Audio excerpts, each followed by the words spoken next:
ಕೈ ಬಿಡೇನು, ಕೈ ಬಿಡೇನು, ಆ ಮಾತು ಹೇಳಿದ ನನ್ನ ಹೇಳಿದ ನಲ್ಲವೇ. ನಾ ಕೈ ಬಿಡೇನು, ನಾ ಕೈ ಬಿಡೇನು, ಆ ಮಾತು ಹೇಳಿದ ನನ್ನ ಹೇಳಿದ ನಲ್ಲವೇ. ಯೇಸು ಕೈ ಬಿಡನು ದೈನಂದಿನ ಸತ್ಯವೇದ ಅಧ್ಯಯನಕ್ಕೆ ನಿಮ್ಮೆಲ್ಲರನ್ನು ಆಹ್ವಾನ ಮಾಡ್ತೇನೆ. ಇವತ್ತು ಆದಿಕಾಂಡ 50:24 26 ವಚನವನ್ನ ನಾವು ಧ್ಯಾನ ಮಾಡೋಣ. ನೀವು ಹೋಗಿ ಸೇರುವಂತೆ ಮಾಡುವೆನೆಂದು ತಿಳಿದುಕೊಳ್ಳಿರಿ ಎಂದು ಹೇಳಿದನು. ಓದ್ಕೊಳ್ಳೋಣವಾ?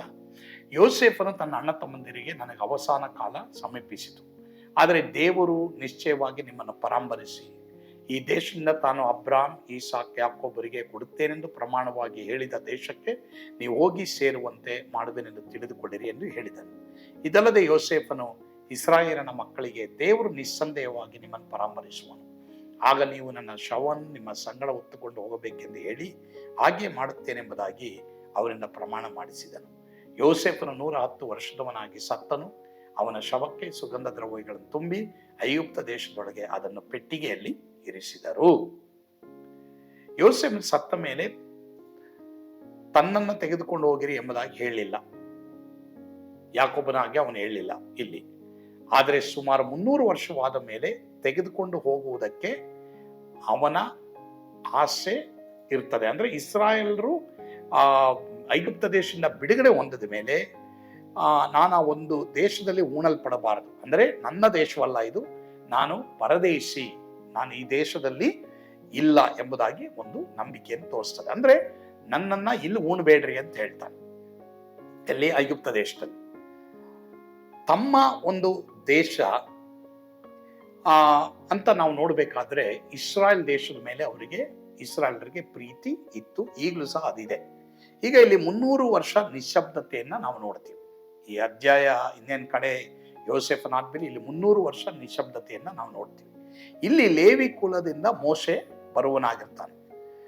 ಆ ಒಂದು ಕ್ರೂರ ಲೇವಿ ಕುಲದಿಂದ ಮೋಶೆ ಬಂದು, ಅವನು ಮೊದಲು ಲೇವಿ ಕುಲದಲ್ಲಿದ್ದಂತ ಆ ಒಂದು ಕ್ರೂರವಾದಂತ ಒಂದು ಸ್ವಭಾವದಿಂದ ಅವನು ತುಂಬಿರ್ತಾನೆ, ಮತ್ತೆ ಅದರಿಂದ ಅವನು ಬಿಡುಗಡೆ ಆಗ್ತಾನೆ. ದೇವರು ಅಂತ ವ್ಯಕ್ತಿಯನ್ನು ಬದಲಾವಣೆ ಮಾಡುವುದಕ್ಕೆ ಎಷ್ಟು ವರ್ಷಗಳು ತೆಗೆದುಕೊಂಡ್ರೆ ಎಂಬುದಾಗಿ ನಾವು ನೋಡುತ್ತೇವೆ. ದೇವರು ಅಂತ ವ್ಯಕ್ತಿಗಳನ್ನು ಕೂಡ ಇವತ್ತು ಬದಲಾವಣೆ ಮಾಡುವುದಕ್ಕೆ ಶಕ್ತನು. ಆಮೇಲೆ ನಾವು ಏನ್ ಮಾಡ್ತೀವಿ? ವಿಮೋಚನಾ ಕಾಂಡಕ್ಕೆ ಬರ್ತೀವಿ. ಈಗ ಇಲ್ಲಿ ಯೋಸೇಫ ಸತ್ತ ಮೇಲೆ 300 ವರ್ಷ ಗ್ಯಾಪ್, ಆದಿಕಾಂಡಕ್ಕೂ ವಿಮೋಚನಾ ಕಾಂಡಕ್ಕೂ. ಈಗ ಲೇವಿ ಕುಲ ಏನು ಹೇಳ್ರಿ? ಲೇವಿ ಕುಲ ಬಂದು ಕೋಪದ ಕುಲ. ಅವರು ಸಿಮಿಯೋನ್ ಮತ್ತೆ ಲೇವಿ ಏನ್ ಮಾಡ್ತಾರೆ? ದೀನಾ ತಂಗಿ ಅವಮಾನ ಪಡಿಸಿದ್ರಿಂದ ಇಬ್ರು ಕೋಪೋದ್ರೇಕವಾಗಿ, ಯಾಕೋಬನ್ ಸಹ ತಂದೆನೇ ಹೇಳ್ತಾನೆ, ಇವರು ಕೋಪೋದ್ರೇಕ ಉಳ್ಳವರು, ಇವರು ಅವಮಾನ ಪಡಿಸಿದವರು ಎಂಬುದಾಗಿ ಹೇಳಿ, ಇವ್ರ ಮೇಲೆ ರಕ್ತಾಪರಾಧ ಇದೆ ಎಂಬುದಾಗಿ ಹೇಳ್ತಾನೆ. ಆದ್ರೆ ಅಂತ ಕುಲದಿಂದನೇ ಮೋಶೆ ಬರ್ತಾನೆ. ಸರಿ, ಈಗ ಇದ್ರಲ್ಲಿ ನಾವು ಪಾಠ ಕಲಿಯೋದೇನಂತಂದ್ರೆ, ನೆಕ್ಸ್ಟ್ ಮೋಶೆಯ ಒಂದು ಚರಿತ್ರೆಯನ್ನ ನಾವು ವಿಮೋಚನಾ ಕಾಂಡ, ಯಾಜಕಾಂಡ, ಅರಣ್ಯಕಾಂಡ, ಧರ್ಮೋಪದೇಶ ಕಾಂಡದಲ್ಲಿ ನಾವು ನೋಡ್ತೀವಿ. ನೋಡಿ, ಇದರಲ್ಲಿ ನಮ್ಗೆ ಅರ್ಥ ಆಗೋದೇನಂತಂದ್ರೆ, ಈ ಲೇವಿ ಕುಲ ಇಂಥ ಒಂದು ಕೋಪ, ಮೊರಟಾದಂತ ಒಂದು ಕುಲ. ಅದಕ್ಕೆ ಮೋಶೆನ ಸಹ ಏನ್ ಮಾಡ್ತಾನೆ? ಐಗುಪ್ತರಿಬ್ರು ಜಗಳ ಆಡ್ಬೇಕಾದ್ರೆ ಒಬ್ಬನ ಹೋಗಿ ಕೊಲೆ ಮಾಡ್ಬಿಡ್ತಾನೆ. ಯಾಕೆ? ಇವರು ಎತ್ತೆಟ್ಗೆ ಕತ್ತಿ ಅಂತ ಜನ. ಆದ್ರೆ ದೇವರು ಮೋಶೆನೇ ಆರಿಸ್ಕೊಳ್ತಾರೆ. ಪ್ರಿಯ ದೇವರ ಮಕ್ಕಳೇ, ಇಲ್ಲಿ ಯೋಸೇಫನ ಬಗ್ಗೆ ಮತ್ತೆ ಮೋಶೆ ಬಗ್ಗೆ ನಾವು ನೋಡ್ಬೇಕಾದ್ರೆ, ಯೋಸೇಫ ಅಲ್ಲಿ ಏನ್ ಹೇಳ್ತಾನೆ? ದೇವರು ನಿಮ್ಮನ್ನ ನಿಸ್ಸಂದೇಹವಾಗಿ ಪರಾಮರ್ಶಿಸ್ತಾರೆ, ನೀವು ನನ್ನ ಶವವನ್ನ ನಿಮ್ಮ ಸಂಗಡ ಹೊತ್ತುಕೊಂಡು ಹೋಗಬೇಕೆಂದು ಹೇಳಿ ಹಾಗೆ ಮಾಡ್ತೇನೆ ಎಂಬುದಾಗಿ ಅವರಿಗೆ ಪ್ರಮಾಣ ಮಾಡಿಸ್ತಾನೆ. ಇಲ್ಲ, ಅಲ್ಲಿ ಊಣಿಡ್ರಿ ಅಂತ ಹೇಳ, ಹೊತ್ಕೊಂಡು ಹೋಗ್ರಿ ಅಂತ ಹೇಳ್ತಾನೆ. ಸೊ ಅದು ಒಂದು ಕಾರ್ಯ. ನಾವು ವಯಸ್ಸಾಗ್ತಾ ಆಗ್ತಾ ತಂದೆ ತಾಯಿಗಳು ಮಕ್ಕಳು ಮೊಮ್ಮಕ್ಕಳನ್ನ ಆಶೀರ್ವಾದ ಮಾಡ್ಬೇಕು, ಅವ್ರಿಗೆ ಒಳ್ಳೇದಾಗ್ಲಿ ಅಂತ ನೋಡ್ಬೇಕು. ಎಷ್ಟೋ ತಂದೆ ತಾಯಿಗಳು ಇವತ್ತು ಮಕ್ಕಳನ್ನ ಆ ರೀತಿ ಆಶೀರ್ವಾದ ಮಾಡಲ್ಲ, ಅವ್ರನ್ನ ಬೈತಾರೆ, ಅವ್ರನ್ನ ಒಂಥರ ಕೀಳಾಗಿ ನೋಡ್ತಾರೆ. ಎಷ್ಟೋ ತಂದೆ ತಾಯಿಗಳು ಮಕ್ಕಳನ್ನ ಕೀಳಾಗಿ ನೋಡ್ಬೇಡಿ, ಅವ್ರೆಂಥವರೇ ಆಗಿದ್ರು ಅವ್ರನ್ನ ಮೇಲಾಗಿ ನೋಡ್ರಿ. ಎರಡನೇದಾಗಿ ಇಲ್ಲಿ ಲೇವಿ ಕುಲದಿಂದ ಮೋಶೆ ಬರ್ತಾನೆಂಬುದಾಗಿ ನಾವು ನೋಡ್ತೇವೆ. ದೇವರು ಒಂದು ವೇಳೆ ನಿಮ್ಮ ಫ್ಯಾಮಿಲಿ ಎಂತ ಕೆಳಮಟ್ಟಕ್ಕೆ ಹೋಗಿರ್ಬೋದು, ನಿಮ್ಮನ್ನ ಮೇಲಕ್ಕೆತ್ತಕ್ಕೆ ದೇವರ ಕೈನಲ್ಲಿ ಸಾಧ್ಯ. ಯೇಸು ಎಲ್ಲ ತಲೆ ಕೆಳಗೆ ಮಾಡ್ತಾರೆ ಅಲ್ವಾ? ಅದರಿಂದ ಈ ಹೋಪ್ ನಿಮಗಿರಲಿ. I don't know what condition your family is. ನಿಮ್ಮ ಕುಟುಂಬ ಏನ್ ಕಂಡೀಷನ್ ಅಲ್ಲಿ ಇದೆಯೋ ಭಯ ಪಡಬೇಡಿ. 300 ವರ್ಷ ಆದ್ರೂ ಸಹ ಇಲ್ಲಿ ಲೇವಿ ಕುಲವನ್ನ ದೇವರು ಆರಿಸ್ಕೊಂಡು ಆ ಲೇವಿ ಕುಲದಲ್ಲೇ ಮೋಶೆ ಬರುವಾಗ ಮಾಡ್ತಾರೆ. ಕಡೆಗೆ ಲೇವಿ ಕುಲ ಅದು ಯಾಜಕ ಕುಲವಾಗಿ ಮಾರ್ಪಡ್ತದೆ. ಯಾಕೆ ಅನ್ನೋದನ್ನ ನಾವು ಆ ಮುಂದಿನ ವಿಮೋಚನಾ ಕಾಂಡದಲ್ಲಿ ನಾವು ನೋಡ್ತೀವಿ. ಇಲ್ಲಿಗೆ ಆದಿಕಾಂಡ ಪುಸ್ತಕ ಮುಗಿಯಿತು. ದೇವರಿಗೆ ಸ್ತೋತ್ರ. ಎಲ್ಲರೂ ನಾವು ಕರಗಳು ತಟ್ಟೋಣ. ನನಗನ್ಸ್ತದೆ ಎಷ್ಟೋ ಕಾರ್ಯಗಳನ್ನ ಆದಿಕಾಂಡ ಪುಸ್ತಕದಲ್ಲಿ ನೀವು ಕಲ್ತಿದ್ದೀರಾ. ಈ ವರ್ಷದ ಕಡೆಯ ದಿವಸಗಳಿಗೆ ಬಂದಿದ್ದೀವಿ. ಆದಿಕಾಂಡ ಪುಸ್ತಕ ಮುಗಿಯುವಾಗಿ ದೇವರು ನಮಗೆ ಕೃಪೆಯನ್ನ ಕೊಟ್ಟರು. ಕರ್ತನಿಗೆ ಸ್ತೋತ್ರ. ಆದಿಕಾಂಡದಲ್ಲಿ ಪ್ರಮುಖವಾಗಿ ನಾವು ಕಲಿಯೋದೇನು? Keep God first in your life. ಆದಿಯಲ್ಲಿ ದೇವರು. So in your family, in your job, in your business, ನಿಮ್ಮ ಎಜುಕೇಶನ್, ನಿಮ್ಮ ದಿನ ಪ್ರತಿಯೊಂದರಲ್ಲಿ ಯೇಸುವನ್ನ ಮೊದಲ ಜಾಗದಲ್ಲಿ ಇಡ್ರಿ. ನಿಮ್ಮನ್ನ ಅವರು ಎಲ್ಲಿ ಇಡ್ತಾರೋ ಅದು ನಿಮಗೆ ಆಶ್ಚರ್ಯವಾಗಿರ್ತದೆ. ಕರ್ತನು ಆ ರೀತಿ ನಿಮ್ಮನ್ನು ನಡೆಸಲಿ. ಆಮೇಲೆ ಪ್ರಾರ್ಥಿಸೋಣವಾ? ಪರಮ ಪ್ರೀತಿಯುಳ್ಳ ತಂದೆ ಆದವರೇ, ನಿಮಗೆ ಸ್ತೋತ್ರ. ಈ ದಿನ ನಮ್ಮೊಂದಿಗೆ ನೀವು ಮಾತನಾಡಿದಕ್ಕಾಗಿ ಸ್ತೋತ್ರ. ಅಪ್ಪ ತಂದೆ ಆದೇವರೇ ಸ್ವಾಮಿ, ಹೌದಪ್ಪ ಕರ್ತನೆ ತಂದೆ ಆದೇವರೇ ಸ್ವಾಮಿ, ನಮಗೆ ಗೊತ್ತಿದೆ ಯಾರ್ಯಾರ ಒಂದು ಕುಟುಂಬಗಳು ಅಥವಾ ಯಾರ್ಯಾರು ನಾನು ಏನೂ ಇಲ್ಲ ಎಂಬುದಾಗಿ ಅಂದ್ಕೊಂಡಿದ್ದಾರೋ ದೇವರೇ, ನಾವು ಇಲ್ಲಿ ಯೋಸೇಫನ ಬಗ್ಗೆ ನೋಡುವಾಗ ತಳ್ಳಲ್ಪಟ್ಟವನನ್ನ ಮೇಲಕ್ಕೆತ್ತೆ, ಮಾತ್ರವಲ್ಲದೆ ಕ್ರೂರವಾದಂಥ ಲೇವಿ ಕುಲದಿಂದ ಮೋಶೆಯನ್ನು ತಂದೆ. ಅದು ದೇವರ ಗುಣ.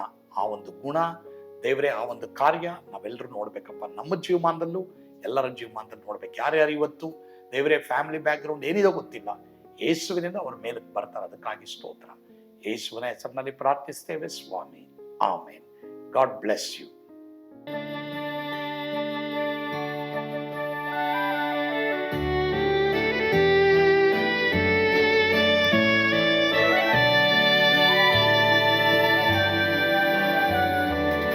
ಓ ಎಂತ ಅದ್ಭುತವಾದ ದಿನ, ನಾನೆಂದಿಗೂ ಮರೆಯೇನು.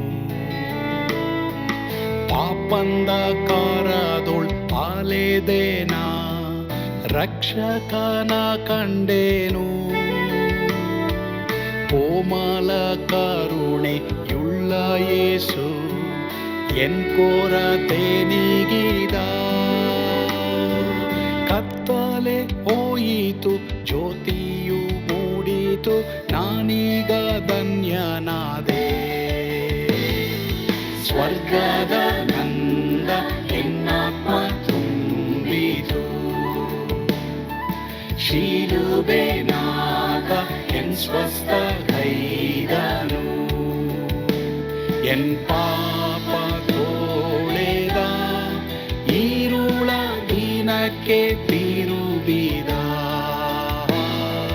ಸ್ವರ್ಗದ ನಂದ ಎನ್ನಾತ್ಮ ತುಂಬಿತು.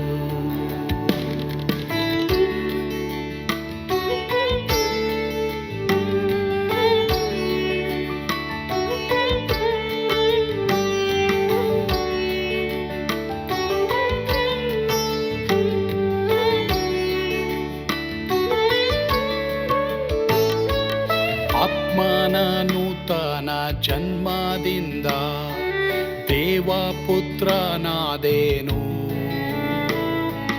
ನೀತಿ ನಿರ್ಣಯವ ಹೊಂದಿದೇನು, ಭಾಗ್ಯವಂತನಾದೇನು. ಪಾಪಾತ್ಮನಾಗಿ ನಾ ಬಂದಾಗಲೇ ಆಶೀರ್ವಾದ ಸಿಕ್ಕಿತು. ಕೃಪೆಯ ಮೂಲವೇ ರಕ್ಷಣೆ ಹೊಂದಿದೆ, ಸುನಾಮ ಕೊಂಡಾಡುವೆ. ಸ್ವರ್ಗದ ನಂದ ಎನ್ನಾತ್ಮ ತುಂಬಿತು,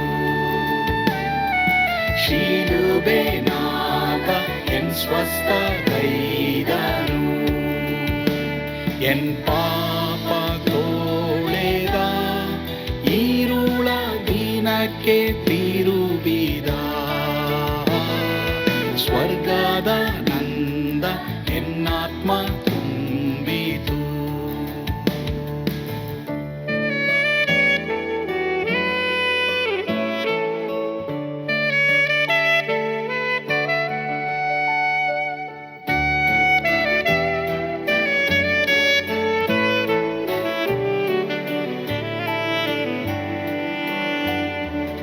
ಅನಂತ ನಿರೀಕ್ಷೆ ಏನಾಗಿದೆ, ಕಾಲವು ತೀರಲಾಗಿ ಸ್ವರ್ಗದ ಭವ್ಯ ಬಿಡಾರದಲ್ಲಿ ನಿತ್ಯವಾಗಿ ಇರುವೆ.